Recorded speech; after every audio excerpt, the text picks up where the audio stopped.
嘿，大家好啊！又到咗星期五晚啦，星期五啦嚇，澳洲黃律師 Michael 就同大家講一講咧澳洲嘅 migration 啦，澳洲嘅 education 咁噶。我哋係之前咧就今日應該係唔係講中文而係講英文嘅嚇。所以我而家要轉 channel 啦。Why I'm speaking in English now is because we've got someone else with me today, 𝐷𝐷𝐿𝐴 from Australian National Institute of Business and Technology. He is the training and academic manager in the institute, looking after the academic side, course development. Am I correct, Matthew? That's correct. Yep. Industry engagement and student placements. Okay, so basically you help students to get them into the job, the actual working experience, actual working environment, so that they can have a sense of like how it looks like in the industry.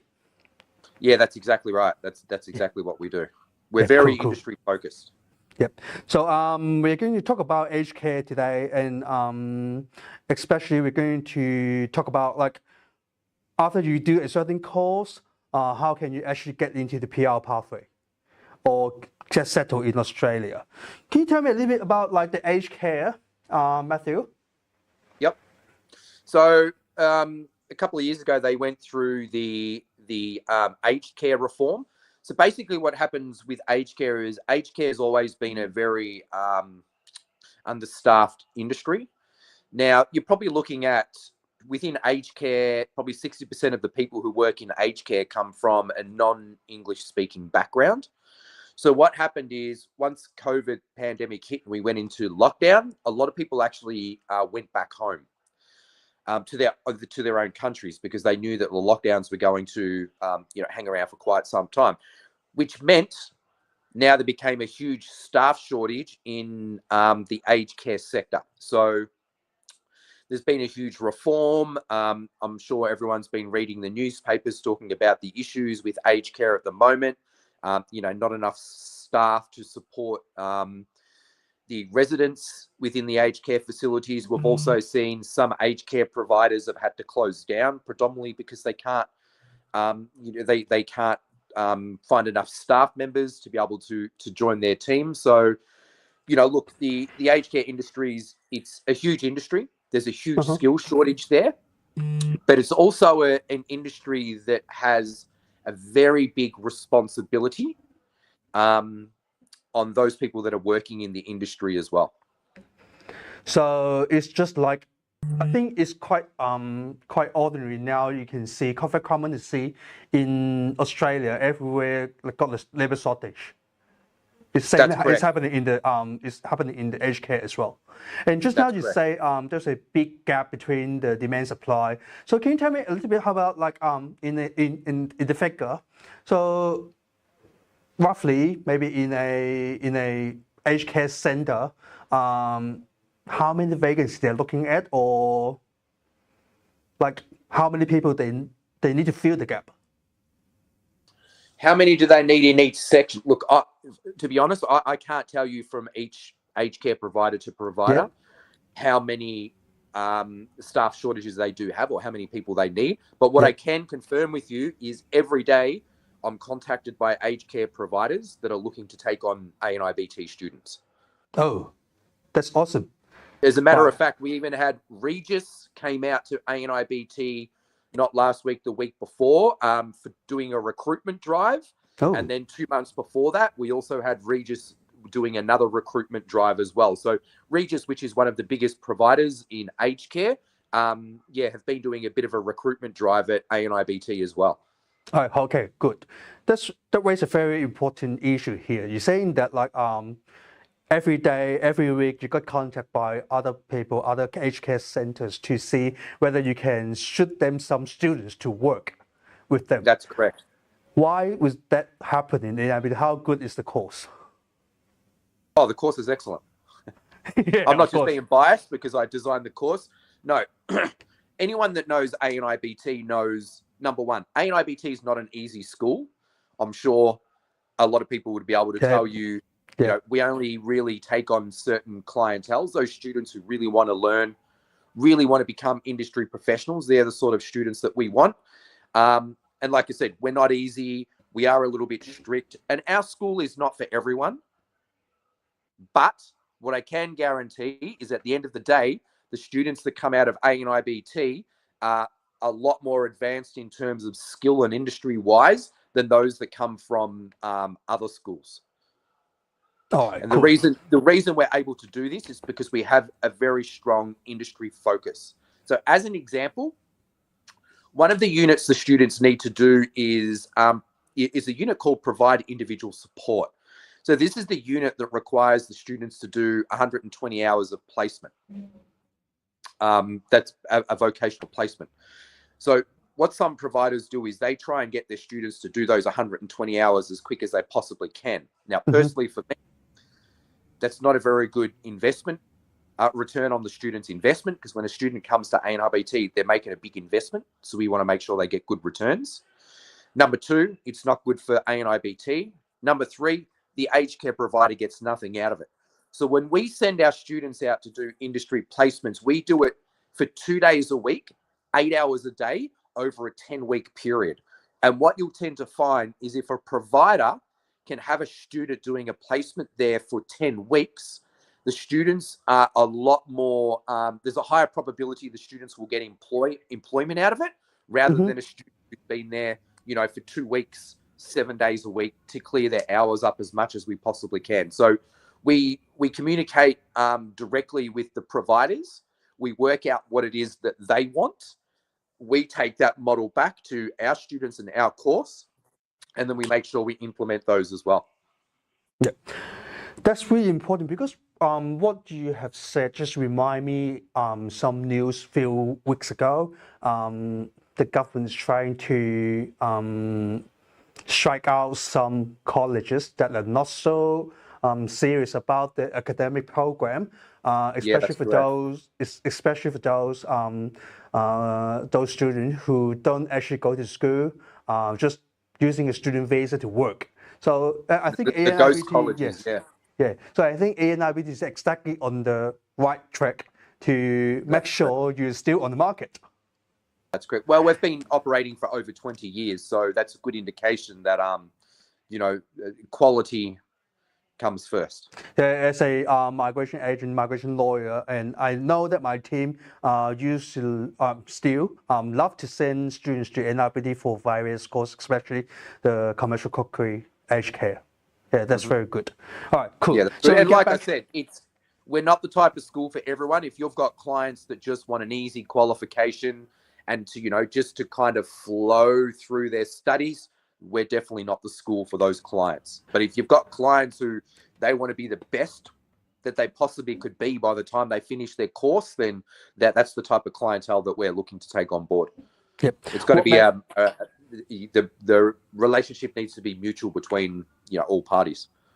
Yep, I think what Matthew is saying that at the moment for you in front of the screen is that if you would like to migrate or you would like to settle in Australia through different pathways, but you like to get a foot into the industry and get yourself prepared for the employment right after the studies, ANIBT is one of the options.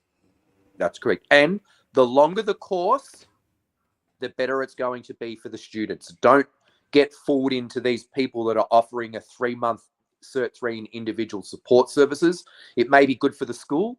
It's not good for migration purposes. Okay, cool. This school is not for migration purposes. However, this school can lead you to a good migration outcome. Okay, that's what I can tell you. All right, cool. So, can you tell me a little bit about what's the environment looks like in the aged care in Australia? Because people might have different perspective about aged care industry.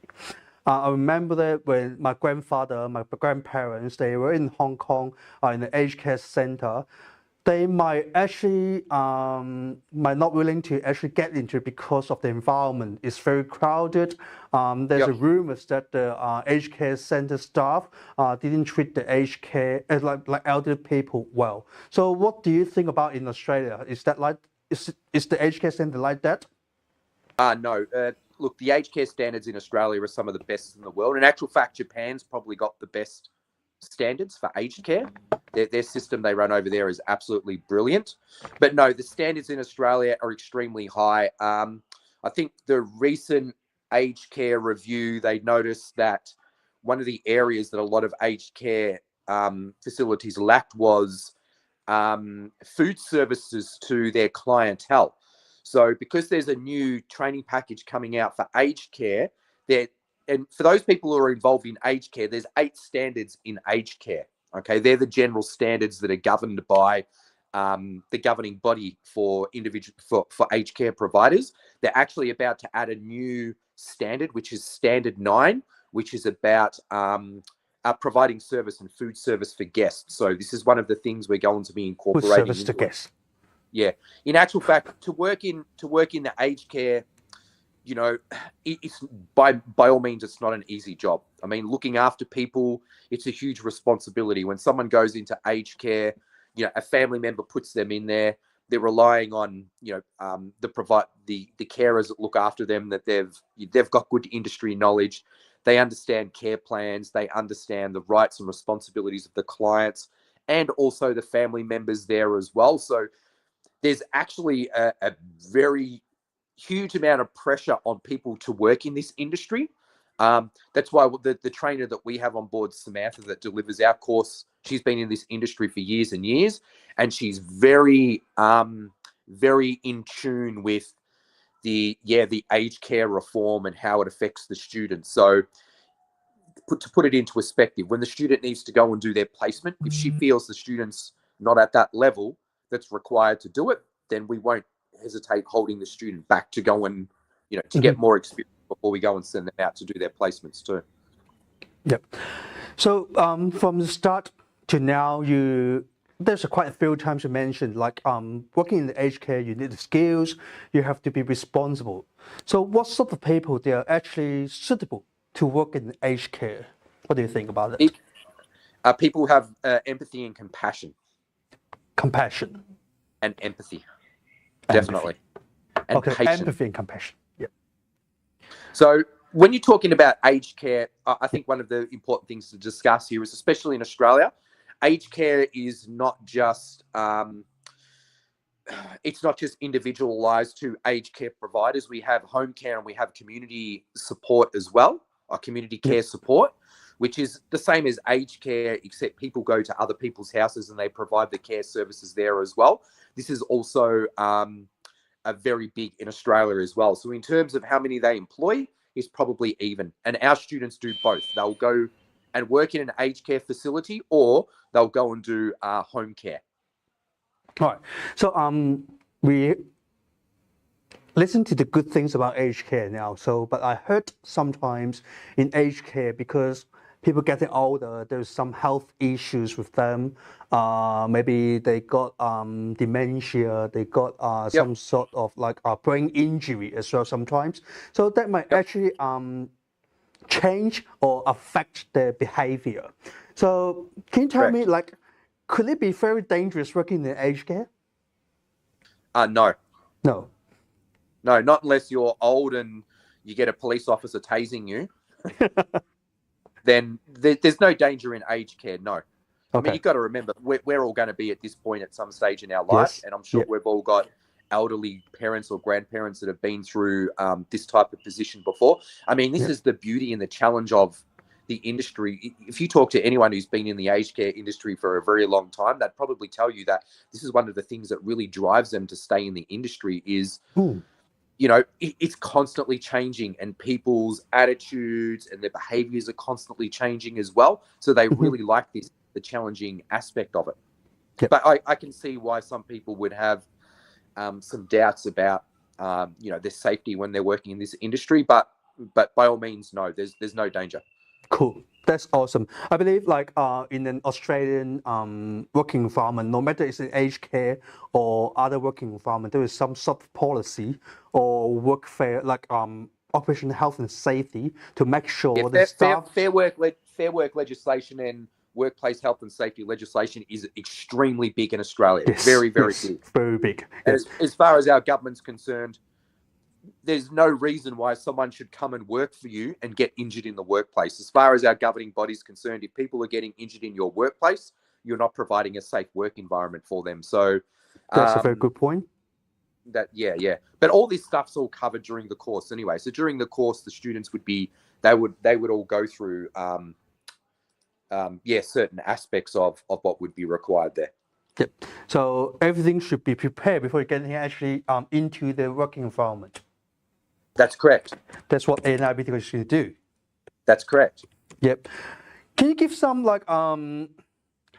once you graduate aged care, because I heard some of the client or other people in the industry saying that people just finish a course called personal care or whatever, being a personal care assistant. Do you think that's enough for them to get into the workplace? So you're talking about being a PCA, a personal care assistant. Yep. You know what? It all really depends. Look, the aged care providers, they will be looking at a person's qualifications, and they would be allocating them work roles based on what they've experienced before. Personal care assistant is a little bit different to an individual support person, predominantly because someone who studied individual support has studied more to do with dealing with elderly clients, as where personal care assistant, you're not necessarily dealing with specific clients or learning about specific clients, you're learning about clients in general. All right. So simply saying, being a personal care assistant is simply not necessary, not sufficient to be working in aged care. No, and I'd dare to say that once the new reforms come through and the new standards, they'll probably get rid of it altogether. Oh, that brings up a really important question here, because at the moment, I think the industry, the market is actually marketing to those people who would like to migrate to Australia during a few months, 6-month course in personal care personal care, and then work in the industry for a while, get employed as a personal care, and the government actually designed a pathway for those people called labor agreement for employer-sponsored visa. So when you're saying that if they're upgrading the standard in the aged care sector, so how the government is going to entertain those people? They're holding visa in the labor agreement stream. So what do you think and what do you see about that? I know you got some information from the government or the education sector in this aspect, is it? That's correct. So look, in all honesty, everyone knows those labor agreements. Not many places have got those labor agreements in at the moment. Especially for home care providers and stuff like that, it's very hard for them to be able to get labor agreements because a lot of them don't deal with unions, if that makes any sense. This is a tricky question, this one. I'm not sure how to answer this one. I need to think about it. Yes. Because a few weeks ago in this live stream, I talked about labor agreement because in the market, they promote this course, they pay personal care, but not aged care. And then after, it's the quickest way for you to get a labor agreement. As you said, I also mentioned in that live stream, dealing with unions sometimes very tricky. You have to enter into a memorandum of understanding with the union, and then get a sort of a place for the aged care center to hire people under the labor agreement. So as you said, correct. Yeah, as you said, not all the aged care center actually deal with the union in this regard. Yeah, right. Yeah, all right, cool. So you mentioned also the government or the sector is going to change the visa, the course, allow aged care course graduate to apply for a certain visa. You got some sort of news in this regard? Some off the record information, yeah. Yeah. Some off record. So I think the government might change the occupation list. So one of the things they're looking to do is, and there's already been discussions about this, is allowing the students who have done an aged or individual support services and have 2 years studies, meet the 2-year study requirement, to be eligible for the graduate visa. That's where the huge gap is. is that the students can't apply for the graduate visa for aged care at the moment. Correct. But there's talks of them changing that. Okay, just when changing I don't it. know, but they're definitely, anything that comes out in Australian is usually a good indication of changes that are about to happen later on anyway. I believe it will, because as you know that like aged care now can actually apply for employer sponsor visa under the labor agreement stream. That means there is some real shortage in the sector. Why not allow aged care graduate to be eligible for the 485 visa? We That's don't right. know. Yeah, they just need to change the occupation list sometimes. That's correct. If they don't do it, I'd be very, very surprised. Why? Why would you surprised by that? That's the government stuff. Aged care has never been into the occupation list. What makes you think they will put it in the list? Because this is the industry that's getting the most media time at the moment. Oh, okay. That's very important. A lot of information in the media over the last 3 months is about aged care reform, aged care businesses closing down because they can't get enough staff. Yep. So, it sounds very promising, to be honest, because that's what the government approach to actually change the policy. Yeah. Yep. And even this labor agreement thing, it's, how does it work exactly? No one really even knows really how it works. Yep. So for an international student, what happens? They do the Cert 3 in aged care. Supposedly, they can get 1 year's experience after their Cert 3 in aged care. Then they're eligible to go on to that to get sponsored through the labor agreement. But there's no clear guidelines on whether that's necessarily so. Cool.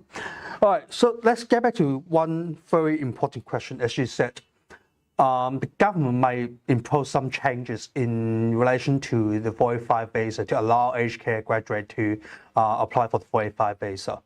Correct. Can you tell me, like, what are you expecting? What the student can expect from the course? What course they have to finish to be in the industry? Cert 3, Cert 4, 2 years course, like what the course would like? Look, the minimum requirement for someone to be in the industry at the moment is Cert 3 in individual support services. For migration purposes, the Cert 4 would be good because it just gives the student the extra 12 months on top of their Cert 3 in individual support services, so they can get that 2-year thing. But technically in Australia, the Cert 4 in aged care has no real merit. It's kind of like the Cert 4 in commercial cookery. For an international student, they need that for migration purposes, especially for TRA. But for an Australian resident, the Cert 4 has no value whatsoever. Okay. All right. So Cert 3 is a minimum requirement to get into the aged care sector. But for migration purpose, of course, Cert 3 is 1 year, is it? Am I correct? That's correct. Now, the idea is the longer the course, the better. So I've had agents that have recently contacted me and said, oh, we've got some students who want to come and do the Cert 3 in individual support services because they want to go for this labour agreement. They ask how long the course is, and I'm like, the course is 12 months. And they would say to me, well, there's an RTO over in Perth that can deliver the course in 5 or 6 weeks. Why would we send them to you? And I'm like, well, that's because if they do a 5 or 6 week course, they won't be eligible to get sponsored. No one's going to sponsor them after doing a 5 or 6 week course. Never. And number one, you can't deliver a Cert 3 qualification in under 6 months. That's really true. As an employer, for example, if myself as employer, I will rather believe someone who got a long internship rather than like someone who just finished a 6-week placement. That's exactly right, yeah. Yep, and I'm not talking a 6-week placement. I'm talking the whole course over 6 weeks, including the placement. 6 weeks including the placement. Yeah, I've even had students that have said it to me. I'm not coming to you because I can go to this other school and do it in 6 weeks. Okay. I'm like, number one, they're not CRICOS registered, so you can't do it with them. Number two, you can't deliver a course in that short period of time. Right. But if you go and talk to the RTOs have even said to these students, yes, you can do the course in this short period of time, but I don't know what you can do with the qualification once you leave here. Oh, that means... So that brings up a few red flags there. Yeah, that means like essentially saying that, yeah, I can grab your money, but I can't guarantee anything. Yeah, that's exactly right. Yeah. All right. Cool. All right. I think people now understand what aged care sector is now, and they are like what they're expecting in the course. So the longer the course is better for you to get into the industry. Easier for you to get a job. That's the point for today, I think. Of course it is. Yeah. All right. Thank you, Matthew. And I'll leave you. And then hopefully more people will get into the aged care sector, and the government is going to make a better policy to attract people to be in the aged care sector. Yeah, that'd be fantastic. All right. Thank you, Matthew. Thank you, everyone. Thanks for joining. If you have any questions, just send me an email. Yeah, sure. Thanks a lot. Okay. 嗱，咁呢度就係今日嘅內容啊，係關於呢個aged care。咁大家如果有啲咩問題嘅話咧，其實都可以去問我哋啦。咁睇下大家可以點樣幫到大家㗎嚇。咁如果係咁嘅話咧，我哋開始答翻咧之前嘅問題啦，好嘛？同埋而家喺嗰個咩online 上面問到嘅問題啊，咁樣嚇。咁係啦，就係咁啦。唉，好耐冇試用英文做 live 咁樣。Michelle 喺度講話呢個今日水浸好嚴重，港鐵都受到水浸影響。哇！真係黐咗線喎！呢個我見到好似呢個叫咩嗰啲 online 啲片咧，見到啲人好似玩緊呢個激流咁樣咯，喺條街度，咁所以真係唔知道究竟而家係咩事，好似係咪黑色暴雨警告咁樣嚇咁樣。開始答問題啦，試下啲問題咧。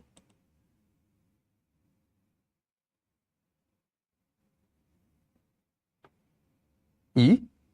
冇問題？等下先啊！啲問題去咗邊啊？點解冇咗問題嘅？唔知點解冇問題喎。等下先啊！我知啲問題喺邊，等我揾翻啲問題出嚟先。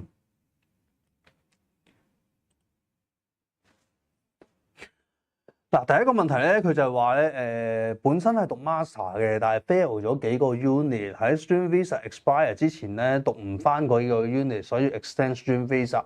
嗱，其實嗰幾個 unit 可以喺3個月之內完成。如果喺呢個情況之下，可唔可以申請旅遊簽過澳洲讀埋佢 ？Between 學校出咗新嘅 COE 咁樣。Alex 係咪啊？係咪 Alex？理論上係可以嘅，咁但係咧，未必係一個好嘅選擇啊。點解咁講咧？因為你3個月讀完，但係你之後係要可能要等一段時間先可以出到呢個成績啦。咁即係會影響呢個申請450啊嗰啲嘢咁樣噶。咁如果你係諗住之後行Hong Kong Stream攞450嘅話咧，咁我就真係唔建議你係用旅遊簽去讀嘅，因為咧喺申請450之前啦，你係需要有呢個申請450之前嘅6個月裏邊咧，你係要有學生簽證嘅。咁所以未必要為咗少少錢啊嚇，咁就去令到自己喺呢個風險底下啦嚇，君子不立危牆之下嘛，咁樣嚇。跟住下一個問題啊嚇，佢問 Yami Chang 係啊，請問攞住工作簽證期間有乜方法可以令到父母都可以留喺澳洲咧？咁樣嚇，咁重申一次啦，攞住工作簽證期間啦，唔係 PR 嘅話咧，係唔可以申請父母咧去做呢個父母簽證㗎。咁所以你父母留喺澳洲只可以用呢個旅遊簽留喺澳洲嘅啫。跟住咧，Becky 啊，係咪啊？佢話我先生去年獲批學生簽證，而家喺澳洲已經讀緊書啦，咁樣嚇。Postgrad year 1咁樣。我打算下年年頭申請陪讀，然後一齊同先生之後轉450簽證，再轉 Hong Kong Stream。咁請問喺而家嘅政策改變之下，我做 graduate student test generation test 嘅時候，應唔應該集中表達希望係家庭團聚嘅意願咧？咁樣採取呢個 approach 嗱，其實你陪讀永遠都係用家庭團聚呢個理由嘅嚇，冇其他原因啊，就係咁樣啦。跟住喺網上面嘅問題咧，就話佢問係 Matthew 唔好意思啊 ，Matthew 話唔係太多地方攞到 labour agreement， 點解啲中介可以做到收10幾萬保證揾到僱主擔保？咁你問翻嗰啲中介真係唔知點解啦嚇咁樣。咁但係我知道同 union deal 咧的而且確唔係十分容易嘅事啊咁樣。跟住 Blank Blue 就話：我喺8B 嘅臨時居民，2025年申請永久居留，係因為澳洲政府申請永居8B 嘅排隊時間非常之長。之前臨時居民每年有5000個名額，而家批到永居年份係2020年。咁我喺我前面有25000人申請永居888，今年永久居留嘅話有11900個名額，到我申請嘅時候咪13條數字咁計。數字係咁計啊，咁但係你要會咩意見你咧？係啊，就係你一係等啦，一係唔好等啦，就係咁。開賓風，我已經50歲，請問 HK 有冇年齡限制？482咧係冇年齡限制㗎嚇，咁樣。喂，好耐冇見到 Kevin So。Zoe 話：請問 GT 有幾大機會咩？